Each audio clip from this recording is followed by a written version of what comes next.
Salam, hər vaxtınız xeyir olsun. Bu videoda mən sizə konstitusiya ilə bağlı tələbələrin qarışdırdığı hissələrdən danışacağam. Xüsusən tələbələr ən çox qarışdırır şərəf və ləyaqəti fərqləndirməyi və testlərdə onu düzgün seçə bilmirlər. Ona görə gəlin ilk öncə baxaq ki, şərəf nədir, ləyaqət nədir? Ondan sonra nümunələr çəkəcəm sizə. Baxın, şərəf insanın cəmiyyət qarşısında formalaşan xüsusiyyətidir. Ləyaqəti isə İnsan doğulduğu andan onda formalaşan xüsusiyyətdir. Belə düşünün, ləyaqət daha saf bir duyğudur. Çünki insan doğulduğu andan ondan gəlir, onda formalaşır. Şərəf isə sonradan cəmiyyətdə qazanır. Məhz buna görə də insan ləyaqəti qorunur, şərəfi qorunmur. Bizim cəmiyyət qarşısında itirdiyimiz bir nüfuzu, bir şərəfə təminat verilmir. Məhz ona görə qarışdırmırıq, unutmuruq ki, insan ləyaqəti qorunur. Adətən çox hissədə biz şərəf yox, ləyaqət görəcəyik. Bir dənə prezident deyir ki, onun cəmiyyət qarşısında şərəf və ləyaqəti qanunla qorunur. Bax, ən əsas məsələlərdən biridir. Həmçinin 94 və 95-ci maddələri tələbələr çox qarışdırır. Milli Məclisdə ümumi qaydalarla həll etdiyi məsələləri qarışdırırlar.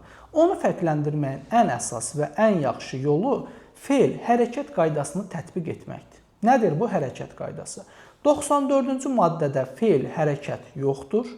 95-ci maddədə isə adətən hərəkətlik var, fe'l var. Məsələn, nümunə çəkim sizə.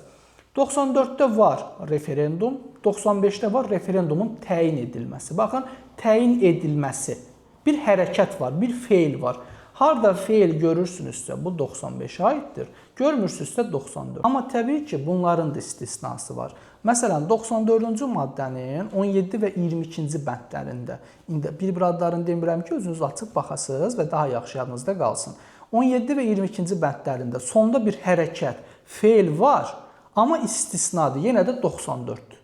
95-ci maddənin isə 3-cü və 19-cu bəndlərində heç bir hərəkət yoxdur, fe'l yoxdur. Normalda baxanda 94-də oxşuyur. Amma onlar 95-dir. 2 dənə də istisnamız budur.